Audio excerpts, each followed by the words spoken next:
हो गया। बस उसे लगा दी।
2-2 घंटे के अभ्यास से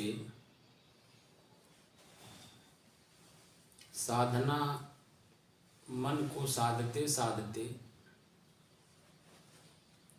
आज 429 दिन हो गए। तारीख 7 जनवरी सन 2023, दिन शनिवार।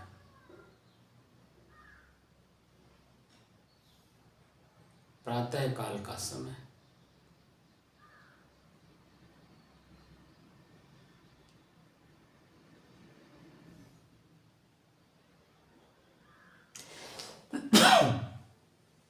लोग प्रश्न करते हैं कि मैं भगवान को देखना चाहता हूँ, आत्मा परमात्मा को असल में स्पर्श करना चाहता हूँ, दृष्टि से देखना चाहता हूँ।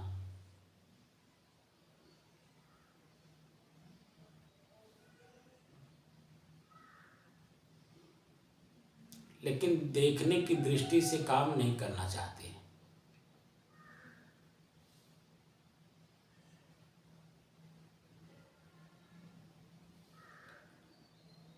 हमारे पूर्व के ऋषि महर्षि संत महात्मा जो सही मार्ग है उस मार्ग का अनुसरण करते करते जो स्थिति आज प्राप्त हुई, इसमें इस शरीर के साथ मैं अपनी बात कह रहा हूँ, मुझे 32 वर्ष लग गए।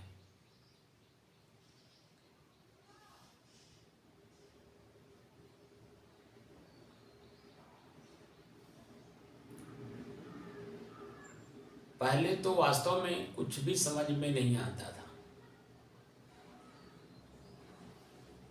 तो गुरु महाराज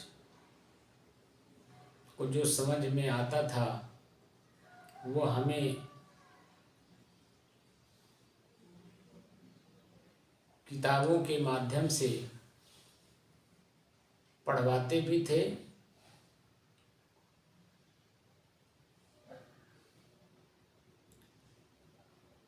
और बातों को रटवाते भी थे, याद करवाते थे।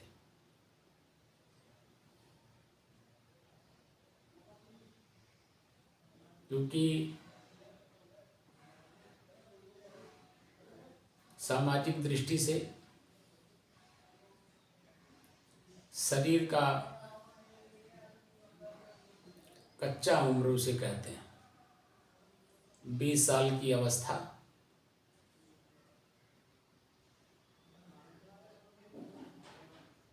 चंचल चित्त,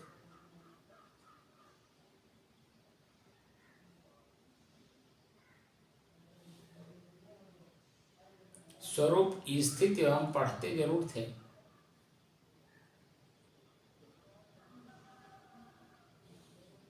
लेकिन स्वरूप स्थिति होती कैसी है ये मुझे जानकारी नहीं थी। मैं सिर्फ शब्द पढ़ता था।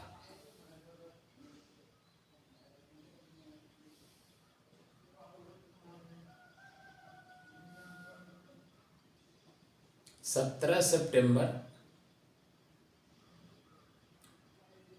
सन 1991 मुझे साधु का भेष मिला था। 17 सितंबर 1991 मैं भक्त बना था 18 साल की उम्र में। तब मेरा विद्यार्थी जीवन था।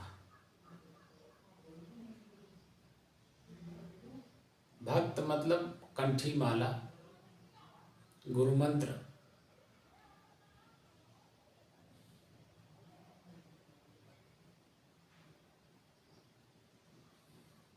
कंठी माला, गुरु मंत्र, ये तो सबको सामान्य रूप से दिया जाता है,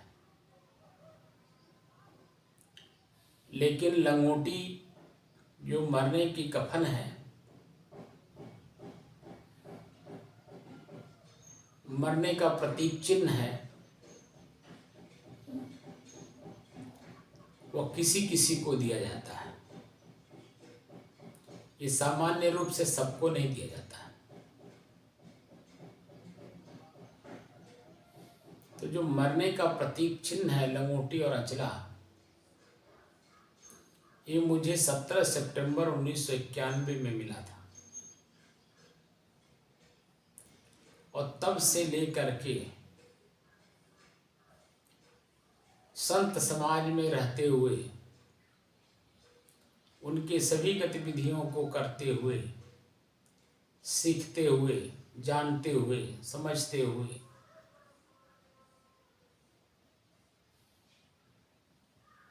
दस साल तक लगातार मैं गुरु के सानिध्य में था। 11 साल।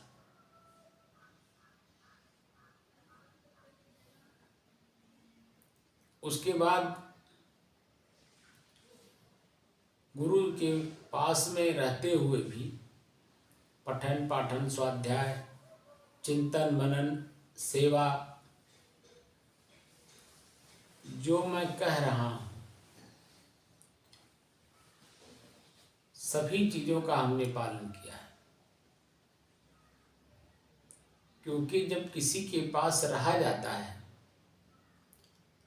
तो जैसे माँ के गर्भ में बच्चा पलता है, माँ पूरा ख्याल रखती है, उसी तरह से जब गुरु को समर्पित शिष्य हो जाता है तो वहाँ उसकी अपनी कुछ नहीं रह जाता है, सब गुरु को समर्पित है, यानी माँ को समर्पित बच्चा है।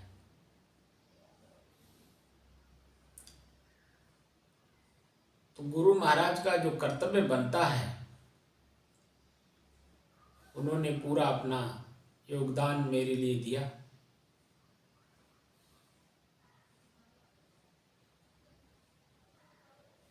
समय समय से जिसकी जो जरूरत थी उन्होंने पूरा किया, और मेरे जीवन में जो दुख था, चंचलता का, वासना का, इच्छाओं का, वह धीरे धीरे धीरे धीरे धीरे धीरे दिखा दिखा करके उन्होंने शांत किया।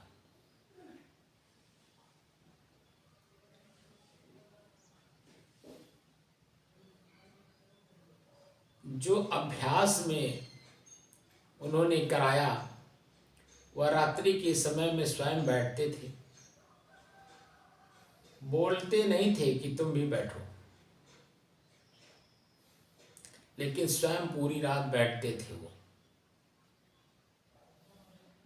तो जब गुरु महाराज पूरी रात बैठेंगे और मैं उन्हीं को समर्पित, उन्हीं की कलाओं को सीखने के लिए उद्यत हूँ,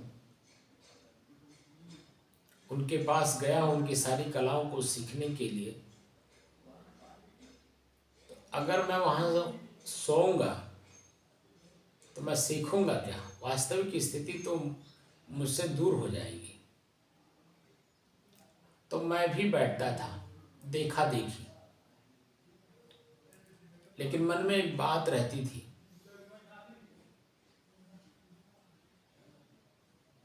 गुरुजी कह देते थे कि बेटा सो जाओ, लेकिन मन में मेरे बात रहती थी कि जब गुरुजी बैठे हैं तो मैं सोऊं कैसे? अनभिज्ञता था, अज्ञानता थी, इस विषय में कोई जानकारी नहीं थी। मैं भी बैठता था, आलस्य भी आती थी, निद्रा भी आता था, मन में तरह तरह की उटांग पटांग बातें भी आती थी, कि गुरुजी सो नहीं रहे तो मैं कैसे सोऊं।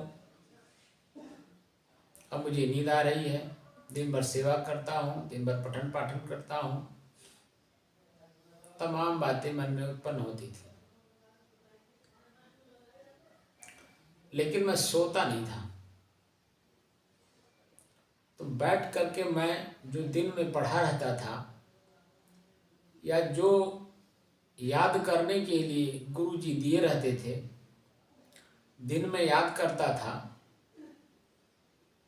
पढ़ता भी था, सेवा भी करता था, और रात में बैठे बैठे उसे मैं स्मरण भी करता था, ख्याल में भी लाता था, यानी अंदर ही अंदर रटता भी था।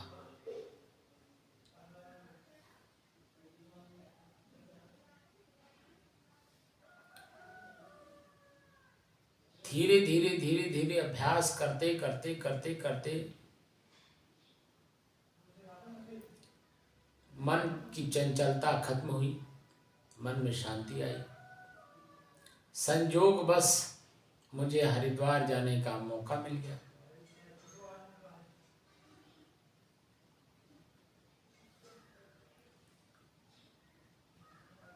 कुछ दिन के लिए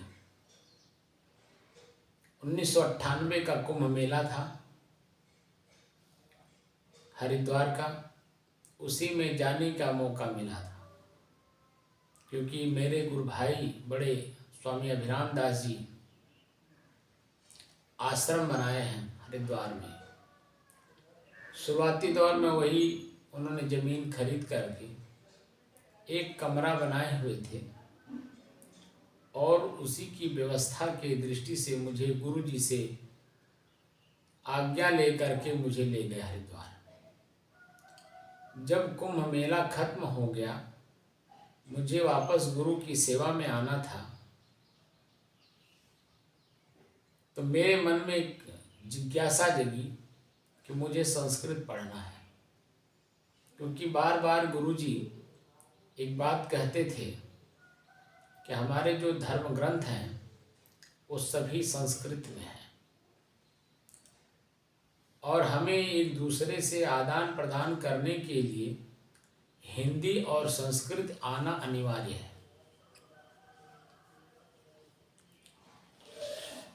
धीरे धीरे सीखते सीखते, सुनते सुनते मेरे मन में वो बातें बैठी रही कि संस्कृत पढ़ना है। मैं हरिद्वार से लौटा, गुरुजी के पास 2-4-10 दिन, 15 दिन, महीना दिन रहा। मैंने अपनी मन की जिज्ञासा गुरुजी से बताई कि मैं संस्कृत पढ़ना चाहता हूँ। हरिद्वार में गुरुजी ने आज्ञा दिया। मैं हरिद्वार में रह करके, दशनाम संन्यास आश्रम है सुखी नदी के पास, वहाँ 6 साल हमने लगाया संस्कृत पढ़ने में। वैसे बहुत सारे विद्वान आचार्य लोग, संस्कृत के अच्छे अच्छे विद्वान जानकार पढ़ाने की कोशिश की, लेकिन मैंने सबको मना कर दिया, क्योंकि मुझे संत बनना है, संतों के सानिध्य में रहना है, तो संत की भाषा ही मुझे पढ़ना है।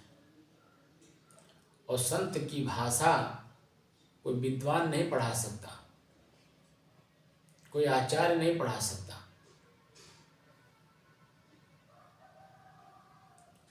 संस्कृत का जानकार नहीं पढ़ा सकता। शब्द का ज्ञान करा सकते हैं, लेकिन शब्द के भाव में हमारे मन को रमा नहीं सकते। रमाएगा वही जो रमा होगा। तो मैं रमने आया था, इसलिए हमने खोज की कि जो रमा होगा संत, उन्हीं से मुझे पढ़ना है। अन्यथा संस्कृत कोई भाषा है, एक भाषा है, मुझे पढ़ना नहीं है। अगर कोई संत विद्वान नहीं मिले तो हम पढ़ेंगे भी नहीं। खोजते खोजते मिल गए, मैं जाके पढ़ा भी। वहाँ एक नियम था कि संत को संत पढ़ाते हैं तो संत का भेष बाहरी जो लाल कपड़े में होगा, गेरू वस्त्र में होगा, वही संत माना जाता है। बाकी सफ़ेद वस्त्र और पीला वस्त्र ये ब्रह्मचारी का भेष है। ब्रह्मचारी को विद्वान, ब्राह्मण, आचार्य लोग पढ़ाते हैं, लेकिन संत को संत पढ़ाते हैं जिनका भेष गेरू वस्त्र होगा।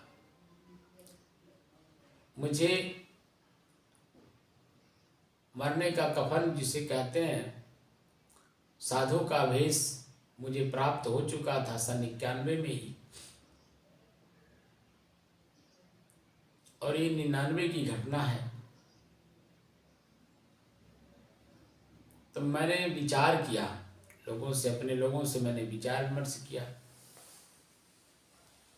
सभी लोगों ने मना किया कि हमारे पंथ में सफ़ेद ही चलता है, वो तो सन्यासियों का है, वो मेरा धर्म नहीं है। मैंने उस पर बड़ा गहन अध्ययन किया कि इसमें अंतर क्या है। वो सन्यासी हैं, हम कबीरपंथी हैं। तो देखा खाली रंग का अंतर है, कपड़े में रंग का अंतर है। बाकी सारी क्रियाएं जो सन्यासी करता है वही कबीरपंथी भी कर रहे हैं।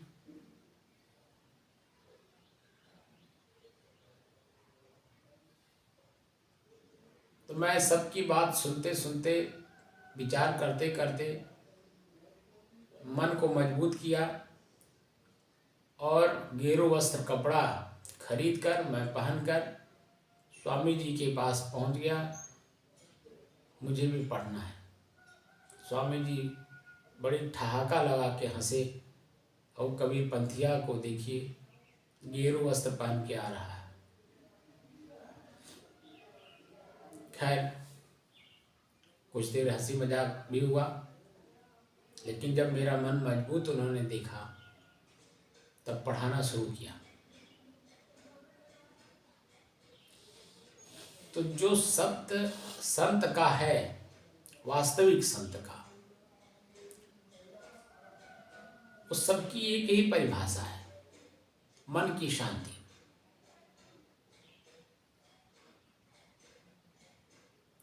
मन को कैसे शांत किया जाए?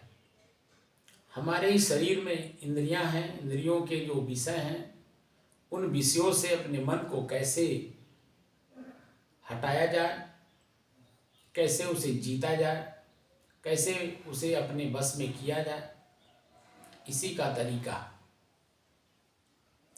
तो संस्कृत जो वास्तव में है वो वास्तव में रिसर्च है। हमारे जो धर्म ग्रंथ हैं वो रिसर्च है, खोज है, वो आध्यात्मिक खोज है। और एक दुख नाम की वस्तु पर खोज है। दुख क्या है?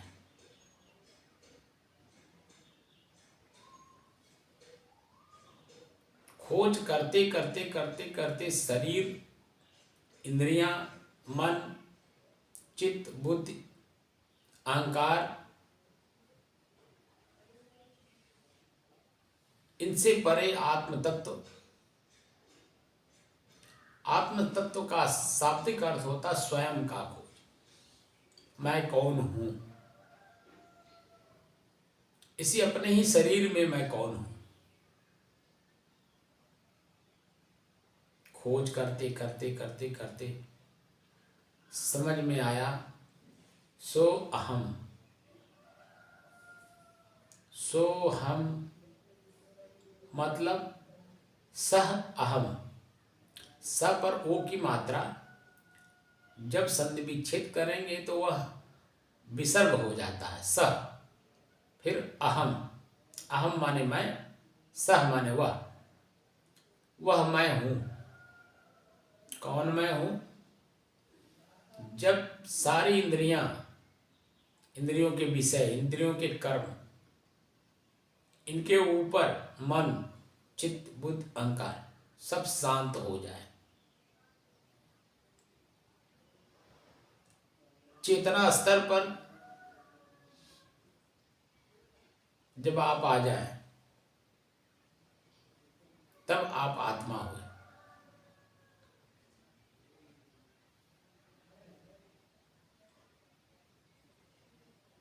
जीव आत्मा, परम आत्मा, ब्रह्म,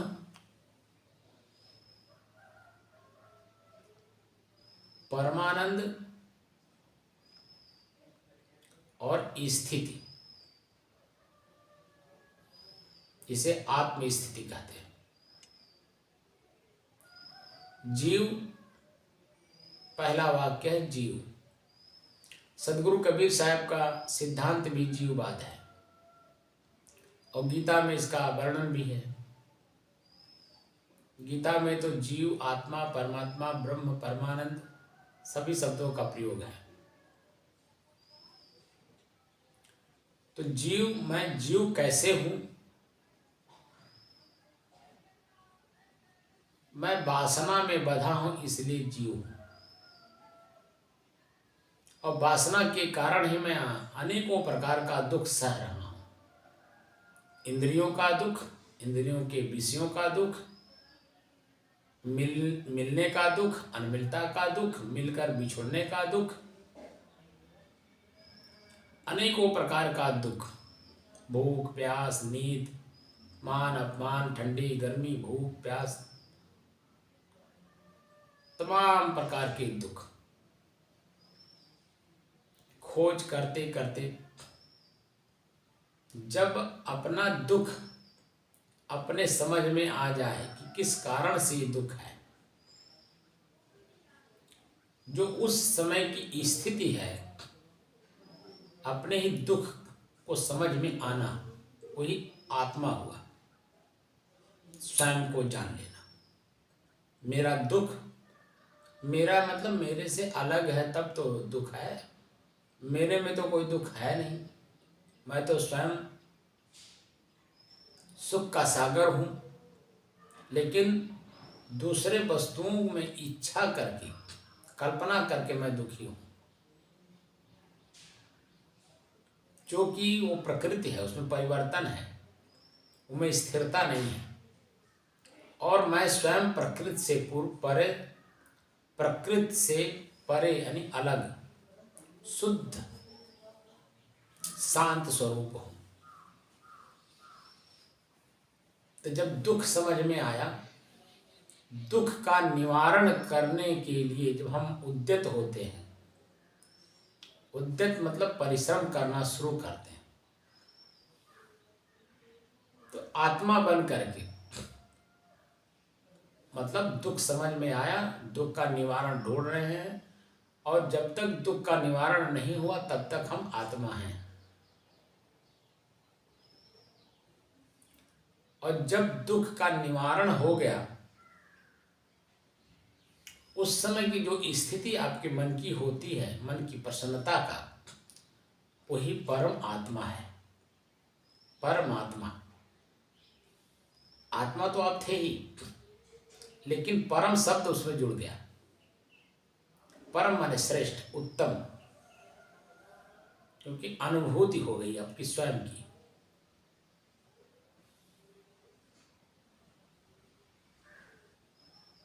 और ब्रह्म,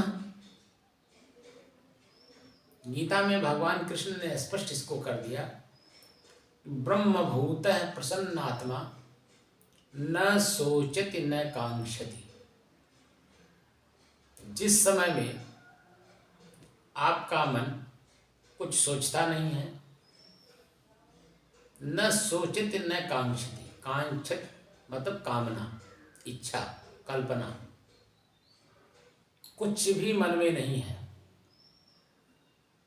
यह स्थितियां तो सामान्य जीवों का भी होता है, लेकिन उन्हें पता नहीं है। यह जानकारी में जिनको हुआ है, यथा स्थिति प्राप्त हुई है, स्वयं के परिश्रम से स्वयं का अनुभव हुआ है,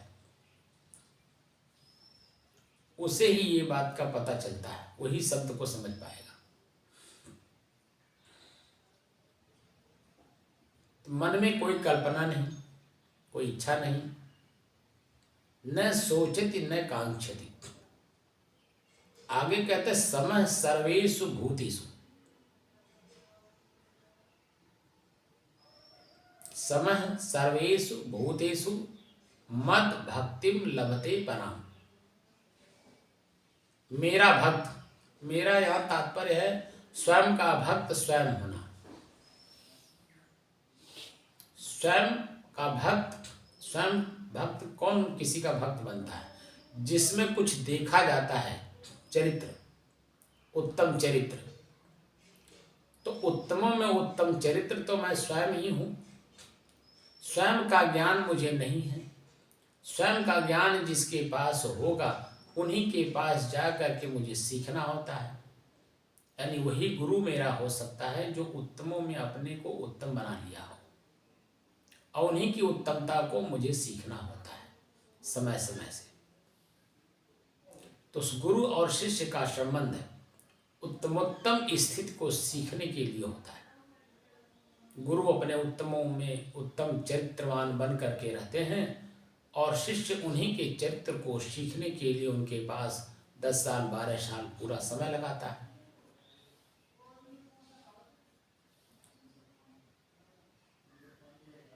जब हम व्याकरण शुरू किए, शब्दों का विश्लेषण, शब्द व्युत्पत्ति, तब पता चला कि हम जो पढ़ रहे हैं ठीक चीजें पढ़ रहे हैं, लेकिन मन में जो कल्पना है वो अलग है और शब्द का महत्व अलग है। धीरे धीरे धीरे धीरे धीरे धीरे समझ में आते आते आते आते तो जो स्थिति हमने गुरु जी के पास सीखी थी वो बातें एकदम हो बहुत समझ में आने लगा। तो उत्तम संतों के सानिध्य में जब आप रहते हैं तो आपके मन के अनुकूल भाषा नहीं बोली जाती कि टूट जाएंगे, भाग जाएंगे, मर जाएंगे, कट जाएंगे, कुछ नहीं। वहाँ तो सीधे सीधे वार किया जाता है और आपका परीक्षा लिया जाता है। आपके मन में वास्तव में जिज्ञासा तो है किसी चीज को प्राप्त करने के लिए, लेकिन क्या उसमें स्थिरता भी है? क्या वास्तव में ये जिज्ञास उसे प्राप्त करना चाहता है? अगर वास्तव में उसे प्राप्त करना चाहता है तो ये टूटेगा नहीं, भागेगा नहीं, बल्कि सीखेगा, सहन करेगा, और जब तक वो स्थिति उसकी अपनी स्वयं की प्राप्त नहीं हो जाएगी कहीं जाएगा नहीं। सदगुरु कबीर साहब ने कहा है, सोना सज्जन साधुजन टूट जुरै 100 बार, कुजन कुंभ कुम्हार का एके धका दरार। गुरु वास्तव में अगर गुरु होगा तो गुरु शिष्य का परीक्षण करता है शब्दों को बोल के। अगर वास्तव में शिष्य के अंदर में शिष्यत्व है तो शब्द को पकड़ता है। गुरु महाराज नाराज क्यों हुए? नाराज क्यों हुए? मेरे में कमी देखा होगा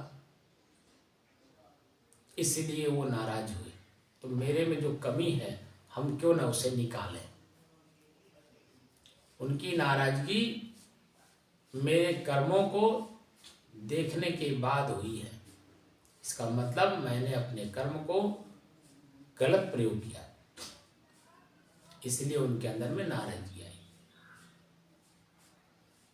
वहां हमें नम्रता सिखाया जाता है। विद्या ददाति विनयम विनयाद्यात् पात्रता, पात्रत्वात् धनमाप्नोति। आगे आप लोग इसको जान लीजिएगा, गीता के श्लोक है। पात्रता विद्या पात्रता प्रदान करती है। जो आप चाहते हैं, सामान्य रूप से एक देहाती व्यक्ति भी पात्रता देखता है। जैसे उदाहरण के रूप में आपके घर कोई सामान्य आदमी घी लेकर के आए, या आप घी खरीद रहे हो, बेचने वाला आपके गांव में बेचने आया हुआ, आप उसे खरीदना चाहते हैं, उससे मोल भाव करते हैं, आपके अनुकूल मोल भाव हो गया, आप उसका घी लेना चाहते हैं, बर्तन ले आते हैं, तो घी देने वाला आपके बर्तन को देखता है। बात को पकड़िएगा जी। आपके बर्तन को देखता है बाहरी तौर पे और भीतरी तौर पे, कहीं गंदा तो नहीं है, जूठा तो नहीं है। दूसरी बात, आप गौर से उसे पढ़िएगा कि वो सूंघता भी है। आपके ही बर्तन को घी बेचने वाला व्यक्ति सूंघता भी है। बात को समझे? जी समझ रहे हैं। क्यों सूंघता है? कि कब खराब ना हो जाए, मेरा घी दिया हुआ खराब ना हो जाए। मतलब ये पात्र घी रखने योग्य है या नहीं? जी जी। क्योंकि उसमें दुर्गंध जी आ जाएगा घी में। जैसे मान लीजिए मट्टी का तेल रखा हो, क्या मट्टी का तेल का कोई एक बूंद उसमें गिर गया हो, दिखाई तो नहीं देता है ना? स्वाद सूंघने पर पता चलता है। तो सूंघने पे ही तो पता चलता है कि दुर्गंध तो नहीं आ रहा है इसमें। अगर दुर्गंध आ रहा होगा तो वो नहीं रखेगा, अपना घी आपके बर्तन में नहीं रखेगा। गंध आ रहा है, बता देगा गंध आ रहा है, या गंध आ रहा है, दूसरा लाइए, दूसरा बर्तन ले आइए। और आप अगर जिद करेंगे इसी बर्तन में रखना है तो नहीं देगा, घी के खराब हो जाएगी। भले आप उसके अनुरूप पैसा दीजिए, लेकिन वो नहीं देगा, क्योंकि उसने परिश्रम से घी को निकाला है। इसलिए आपकी पात्र में वह घी नहीं रखेगा, उसको मालूम है कि ये खराब कर देगा। इसीलिए हमारे ऋषियों ने, संतों ने, मुनियों ने पात्रता का बहुत ध्यान रखा है। इसीलिए सदगुरु कबीर साहब को कहना पड़ा, समझे की गति एक है, समझे की गति एक है, जिन्ह समझा सब ठौर। भाषा का अंतर हो सकता है। प्यास लगी है, पानी से ही प्यास बुझेगा, इसको सब पूरे विश्व में जानते हैं लोग। अब कोई वाटर कह करके पानी पीता है, कोई जल कह करके, कोई आग कह करके, कोई कुछ और भाषा बोलता होगा जो हमें नहीं पता है। लेकिन भाव रूप में जो प्यास है, प्यास तो बुझता पानी से ही है ना। उसी तरह से आत्म तत्व का जो ज्ञान है, स्वयं का जो बोध है, उस बोध में जो रमना चाहता है उसका परीक्षण किया जाता है। वास्तव में उसका वो पात्र है या नहीं, तभी उस चीज को ज्ञान कराया जाता है। अन्यथा सिद्धियां प्राप्त करा दी जाती हैं, उसे एक प्रकार से जुक्ति कहते हैं। समझे की गति एक है, जिन समझा सब ठौर। कहाँ कबीर ये बीच के बल कहीं और की ओर। जो वास्तव में आप चाहते हैं और वास्तव में गुरु के पास है, तो उस तरह की जब आपके अंदर में पात्रता आ जाती है तो गुरु उस चीज को दे देता है। पात्रता अगर नहीं देखा तो नहीं देगा, सिद्धियां दे देगा। जीवन यापन करने के लिए उसे जुक्ति कहते हैं। जुक्ति चला संसारा, और निश्चय कहा न मानु हमारा, ये सदगुरु कबीर कहते हैं। सिद्धि क्या है? जीवन जीने की एक जुक्ति है। वह परिश्रम करना नहीं चाहता, और जीवन राजाओं की तरह बिताना चाहता है, भोजन लेना चाहता है, लेकिन स्वयं उद्यम खेत में नहीं करना चाहता।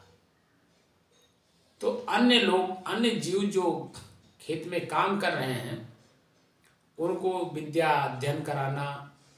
आपने पुराने समय में देखा होगा कि अयोध्या से लोग आते थे, कुश्ती लड़ाते थे, महात्मा लोग लड़ाते थे कि नहीं? जी जी। लाठी चलाना सिखाते थे, ये भी आप जानते हो। तो महात्मा लोग जो आत्म स्थिति तक नहीं जा पा रहे हैं और वहाँ तक उनकी पहुँच नहीं बन पा रही है, तो उनको उनका जीवन यापन करने के लिए गुरु महाराज कोई न कोई युक्ति सिखा देते थे। जाओ समाज में अच्छे चरित्रवान बन करके ये चीज़ें सिखाते रहना, इसी से आपको 4 पैसे की अर्निंग होगी, धन वैभव सुख संपत्ति मिल जाएगा, राजा का जीवन जी लोगे। लेकिन जो वास्तविक स्थिति है वो उससे वंचित रह जाता है। सिद्धियां तो प्राप्त कर लेता है, उससे मानव जीवन को सुखी कर लेगा, दूसरे को भी सुखी कर देगा, लेकिन जो वास्तविक स्थिति है उससे वो वंचित रह जाता है, क्योंकि वो उसके अंदर में पात्रता नहीं है। गुरु महाराज को पता है। यहाँ तक आने के लिए हर चीज का परित्याग करना पड़ता है, सहनशील बनना पड़ता है। धीरे धीरे धीरे धीरे, मंदिर का उदाहरण कभी सामने दिया है। जैसे मंदिर का गुम्बज बनाते समय आपने देखा होगा कि धीरे धीरे गुम्बज को आगे बढ़ाया जाता है। जैसे 4 इंच का दीवार अगर जोड़ा जाए तो आपने देखा होगा कि एक ही दिन में लगातार काफी ऊंचाई नहीं ले जाई जाती, क्योंकि 4 इंची का दीवार है ना, ताकि पकता जाए, क्योंकि वो कभी भी गिर जाता, गिर सकता है, मजबूत होता जाती है।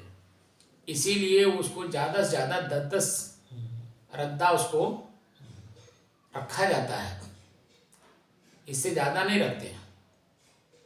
इसलिए कि ज़्यादा रखेंगे तो कब टेढ़ा हो जाएगा, कब गिर जाएगा, कब ढह जाएगा, कोई पता नहीं है। इसीलिए मन की स्थिति को, कब आपका मन कहाँ आकर्षित हो जाए, कहाँ डामाडोल हो जाए, किधर को घिस जाए, गिर जाए, पड़ जाए, पता नहीं, किसमें आकर्षित हो जाए। इसलिए सभी स्थितियों को समाप्त करने के लिए कबीर साहब ने एक शब्द का प्रयोग किया कि एक साधे सब साधिया। स्वरूप स्थिति को जिस दिन आपने साध लिया, मूल रूप से स्वयं स्थित हो गए, सब साधिया, सब आपकी इंद्रियां अपने आप आपके साधने में आ जाएंगी, क्योंकि धीरे धीरे आपको पता चल जाएगा कि इन्हीं इंद्रियों के कारण मैं दुखी और पीड़ित हूँ।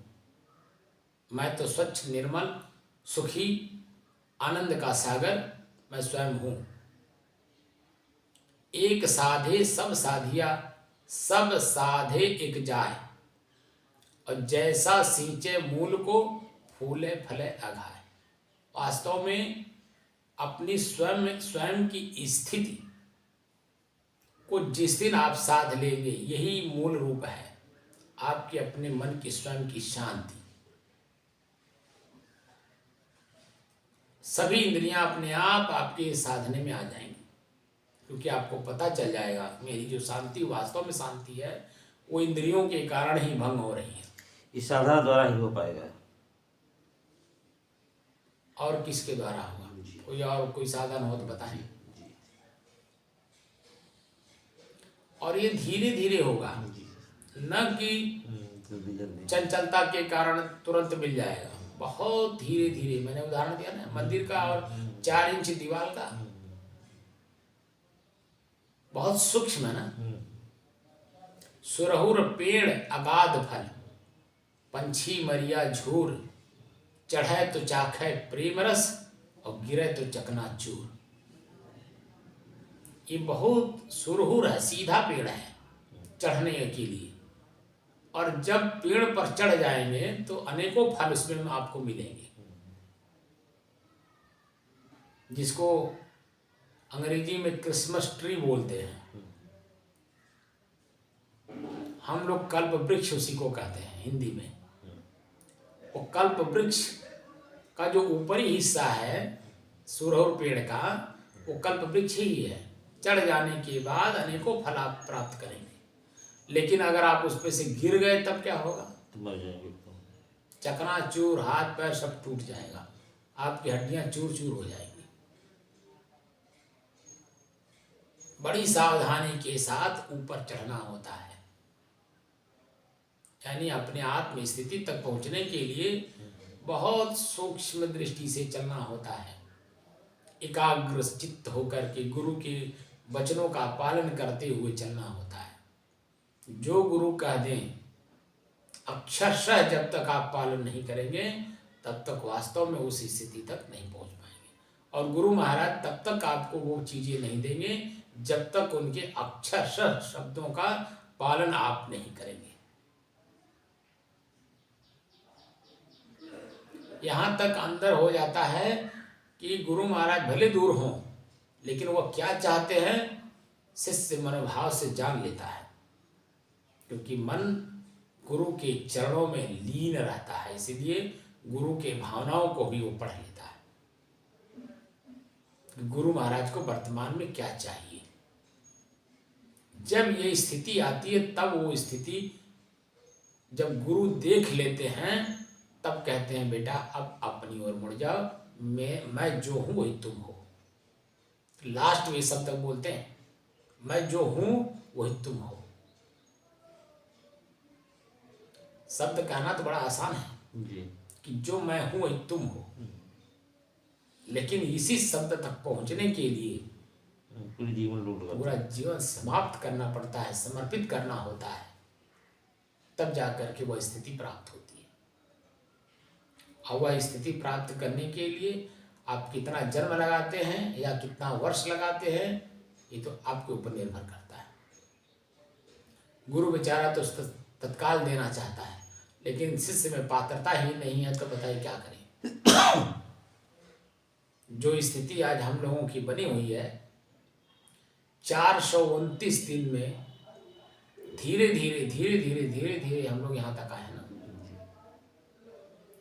और ये स्थिति अब इसे बना करके रखना ये हमारा और आपका कर्तव्य है, और जिज्ञासु का भी कर्तव्य। जो जिज्ञासु इस लेवल तक पहुंचना चाहता है वास्तव में उसे हमारे जो धर्म ग्रंथों में बात वाक्य लिखे हुए हैं उन्हीं का पालन करना है, लेकिन जो पालन कर रहा हो उसके सानिध्य में। पढ़ना तो आसान होता है, किताब पढ़ लिया जाता है जी, लेकिन उसके मूल अर्थ को हम नहीं समझ पाते। ये स्थिति आज भी है। आप बीएड कर लीजिए चाहे पीएचडी कर लीजिए, जब तक किसी विशेषज्ञ के सामने में आप बीएड या पीएचडी नहीं करेंगे तब तक उसके जो शब्द हैं पढ़ तो लेंगे, लेकिन उसके जो भावार्थ हैं, जो वास्तविक स्थिति है, उससे आप अनभिज्ञ ही रह जाएंगे।